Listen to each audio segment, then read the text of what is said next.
Daisy.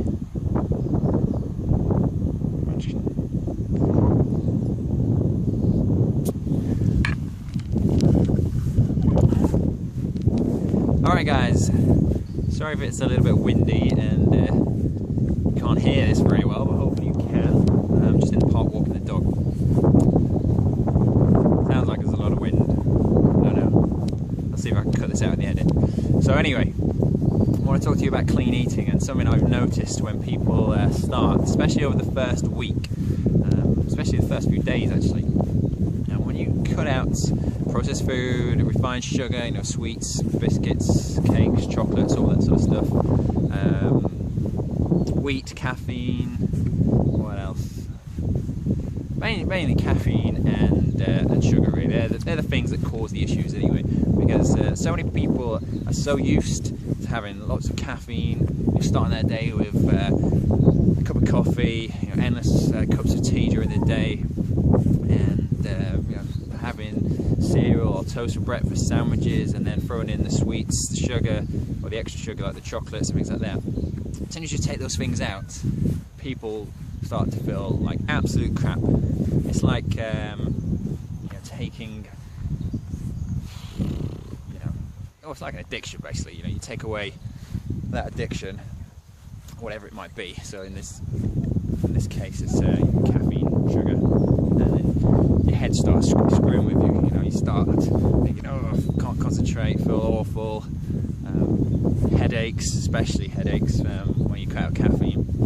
So you've got to expect that when you start to eat clean, especially the first few days. For some people it can be harder than others, and it depends how bad your addiction is. So you've got to make sure that you try and push through that. And one of the things that I do with my sort of online training programs, and especially when people are looking to lose as much weight as they possibly can, is to use the clean eating, so the cutting out processed food, sugar, all that business. We use that with intermittent fasting and carb cycling. Now, what I've noticed recently, some people can't do all of them together. It's just too much in one shot. So, in an ideal world, you know, you could have a few months to lose the old chub, and then you can build up to bringing in intermittent fasting and carb cycling. But for those who want the quick weight loss, you know, bringing in all three together, that's all fine, you know, if you really want to go for it. But you've got to see how your body handles it. So start with the clean eating. If you feel good after a few days of doing that, you know, the headaches have all cleared up and things start to sort of feel more normal, you can concentrate, you can get through a day without thinking, I need to eat some chocolate. Bring in the intermittent fasting or some low carb days, you know, mix it up and see how you go from there. But so you've got to see how your body feels after those first few days. Ideally give yourself a good week of clean eating, cutting out all the crap, and then if you want to, bring in the intermittent fasting, bring in the carb cycling, you know, the low carb days, and see how you get on from there. Alright, so that's just more of a heads up really, because some people on my program, some people get through them very well. First few days most people feel like crap, but after that period they're flying. And some people that kind of feel like crap and feel like they almost want to give up. You know, this is crazy, I'm putting myself through this pain for, you know, it's not worth it, you know. But you've got to get past those first few days, and then you start to feel good, and then you start to notice the results. So you're cutting out processed food, sugar, all that business, all that jazz.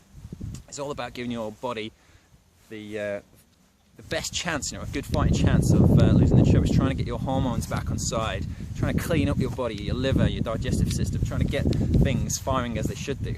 And if you don't clean up your diet, then you're always going to be battling. So there's a lot of people using intermittent fasting and, you know, going on low calorie diets and things like that. But the foundation should always be that clean eating. If you go on a diet and then you go back to eating the same way you used to, then all that chub is going to come back.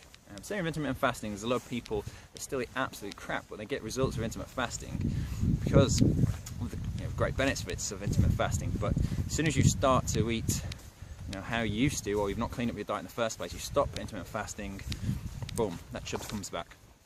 So the foundation level is always the clean eating, all right? So just, yeah, as I said, a bit of a heads up there. You know, clean up the diet, expect headache, expect to feel like rubbish for the first few days, and then things will start to feel a lot better.